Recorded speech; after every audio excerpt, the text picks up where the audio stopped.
There's a reason you shop the way you do. Fast, silent, alone, no help, no browsing. It isn't a mood, it isn't your personality, it's training, and it got installed in you at 9 years old. Not in a classroom, in a grocery store. Nobody taught you, nobody praised you, you just ran the mission, and you never stopped. Most people watch a Gen X guy shop and think, efficient. They have no idea what they're looking at. Fluorescent lights, aisle 7. The cart pulls slightly left. You've known that for years. You compensate without thinking. You move at one specific speed, not slow, not rushed. The speed of someone who came to execute, not to wander. Someone ahead blocks the pasta, studying a jar of marinara like evidence. You don't say a word.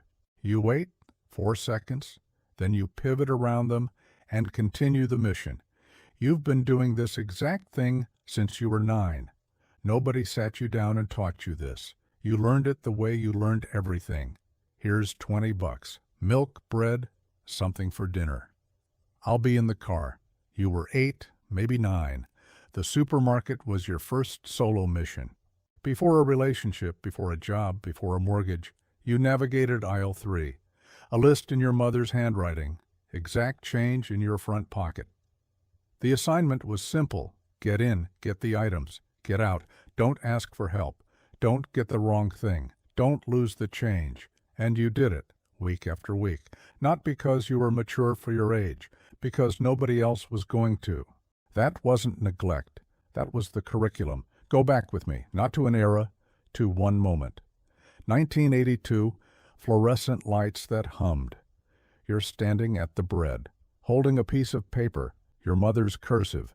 You can't read the third item. It might say margarine, but you're 9. You've never seen the word. 3 choices. Ask a stranger, guess, or freeze. Strangers were not an option. So you guessed. Walked 3 aisles, found something yellow in a tub, checked the price against the change, put it in the cart. At the register, you counted the money twice. Nobody said anything. You walked out to the car. Your mother glanced in the bag. She didn't say good job. She nodded once, started the engine. That nod was the only review you'd ever get. And somehow, it was enough. Here's what got installed that day. The supermarket wasn't a store. It was a system.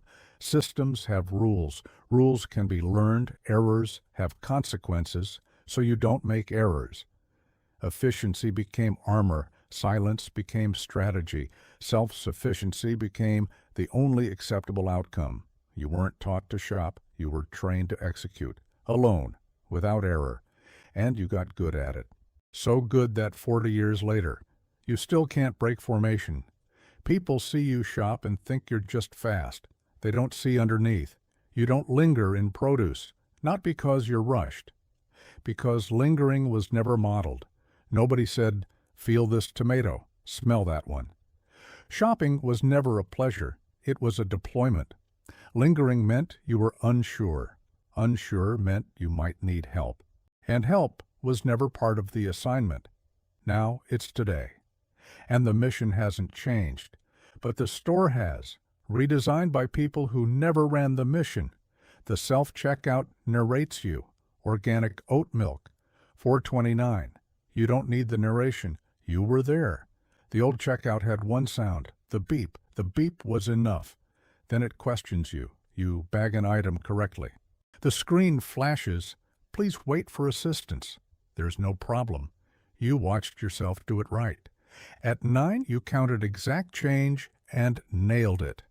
At 53, a machine doubts you can bag peas. Then the interrogation. Are you a member? Want to save 5%? Donate $1? Question after question before it lets you pay.